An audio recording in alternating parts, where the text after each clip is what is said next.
Married but lonely. That's the feeling most people have, or some people have in their marriages. You are two in the family, you are two married as husband and wife, yet you leave or you feel like you are alone in that marriage.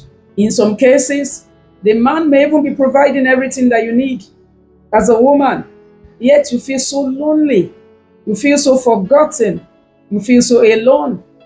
In some cases, it's the man doing everything possible for the woman, yet he feels lonely in that marriage. You're married, yet you're lonely. Why is that feeling? Why is it so?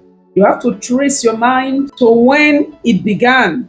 Find out exactly where that feeling started in your heart. Is it when you started expecting too much from your partner? Or if your partner's behavioral pattern has changed drastically from the person you met and got married to, and it's now somebody else? Find out and begin to take care of whatever situation that has caused that loneliness. It is even more tolerable to be single and lonely than being married and lonely. You are single and lonely because you have expectation that one day you are going to be married, and now you have somebody that the two of you will sit together, talk together, plan together, laugh with one another, and face your destinies as two that has chosen to be one, but they feel like they are not married. What's that reason? Is it that you people didn't know yourselves before you got married?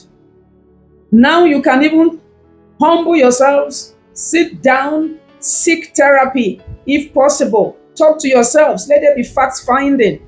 Tell each other what you expect from the other person, and also tell yourselves what the other person does that makes you angry, and let your partner also tell you what to do that makes him or her angry. What is your expectation? What are those things that can truly cause loneliness in marriage? You are married, yet you're lonely.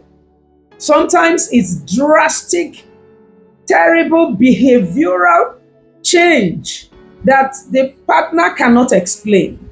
But again, there's something that has altered that person's mindset, something that has altered that person's life, that you need to find out where that change happened. Another reason for loneliness is sometimes you expect too much from your partner. That which your partner may not be able to give, or that which you have not truly discussed with your partner and called his attention or her attention to, but yet you are expecting him or her to give that which he or she does not even understand that he or she is supposed to give. You see, that expectation was not addressed with communication. So that's another reason some people feel very, very lonely in the marriage. And a third reason I must say is this: some people get married and they just feel they've committed an error. Oh no, I shouldn't have married this man. I shouldn't have married this woman. Oh no, my expectation, I expected, I had bargained for something bigger and better. What do you mean you have bargained for something bigger and better? The person out there, you are thinking, because that is it, let me just call a spade a spade. Some people, when they get married, they feel, oh no, I ought to have gotten married to my ex-girlfriend. I ought to have gotten married to my ex-boyfriend.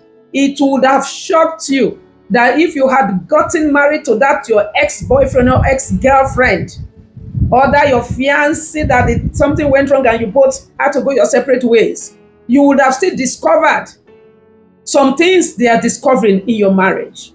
Until you get married, you will not truly know what will start to unfold in that marriage. What will begin to unfold, as they unfold, you take steps to addressing them. But there's something I will say, and I will say it again. Battery abuse is totally out of the equation. You can't raise your hand on your partner thinking that's a solution. That's a sign of weakness on the part of the man. And a woman that uses her mouth to tear down the husband every per minute, per second, That's also a sign of weakness on your part, the woman. It shows you are not a virtuous woman. The fourth reason I'm going to put across to us now is the in-law factor. Some people get married and they find out that the man has not fully detached from his family. If you are a Christian, remember the Bible says to you, the man shall leave his father and mother and cleave unto the wife, and the two shall become one. They have not totally left. The man has not totally left his family. The woman has not totally left her family. Every little issue, instead of you to discuss with your husband or discuss with your wife, you pick up the phone and start discussing your immediate family issues with your extended family. That can cause loneliness. It makes your partner, your husband or your wife, as the case may be, to start feeling so lonely and so alone in that marriage, because issues that the two of you should talk about, she overhears you or he overhears you discussing such detail about your marriage, about your home, about your immediate family with extended family members or with third parties, sometimes even friends, as the case may be. It can cause loneliness in your marriage. So married yet lonely can result from a whole lot of factors. But the bottom line is you need to trace, where did this start? When did this all begin? And it's when you trace when it started, that's when you begin to know how to apply solution to the situation on ground. Every one's situation is unique.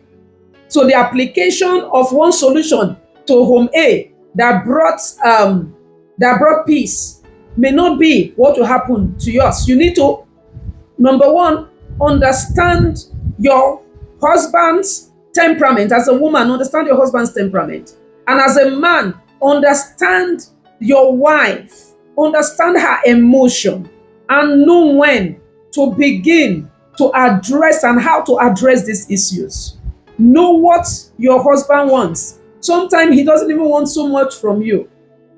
He may not want so much from you. He just wants your attention, he just wants your love. And understand what your wife wants. She may not be even asking for too much. She may just want from you your love and your affection and the reassurance from you, which is that you love her. So married and lonely is a situation that is ravaging so many marriages today. And it can be addressed. And address it quickly. Because loneliness with time leads to anger. Anger in the heart leads to resentment. And that resentment, that's what leads to the thoughts of alternative. You know what I mean? That one starts to have these thoughts in his or her heart. Is it worth it after all? Shouldn't I just take a walk? Won't I be happy being alone than this unhappiness being with the person that we're both supposed to build a happy home together, address issues, and eradicate that loneliness? It starts from your heart. Eradicate the loneliness from your heart. And the two of you must address the issues. You man, don't start feeling like you are a master in your home. It won't work. Don't start feeling like you're sitting on a high horse. You can't come down from that high horse and discuss issues with your wife because she's a wife. If you have that mentality, she's a wife. You, the man, you are just going to remain so lonely. And the funniest thing is, you think you want to close up that void by going outside to get love instead of you building love in your home. That one will cost you money and cost you your health if care is not taken. It will cost you your peace, definitely. So build your home. Build it together. The loneliness can be eradicated. Eradicate that loneliness today. Be humble. Love yourselves. Address issues. That's one thread in almost all my broadcasts. Communication. Address issues. Pray. There are certain issues that you need to pray seriously about and follow God faithfully, because He's the one that you are now holding His hand to give you solution in that situation. So be happy. Don't be lonely in that marriage. Fight that loneliness. Fight it by tracing when it all began, and start to apply that solution that suits you. Communication is a solution. Addressing third parties and keeping them in your outer circle, that's outside your home, instead of bringing them into your inner family issues, is solution. Not expecting too much from your partner, just expect enough. Be satisfied with the effort coming from your partner. Don't expect too much. If you expect too much from man, when I mean man, from human, your heart will just keep breaking per time. Be determined to love without reservation. Whatever your partner is doing that is not doing right, you do the right one and let your partner learn from you. Don't be lonely. Be happy together.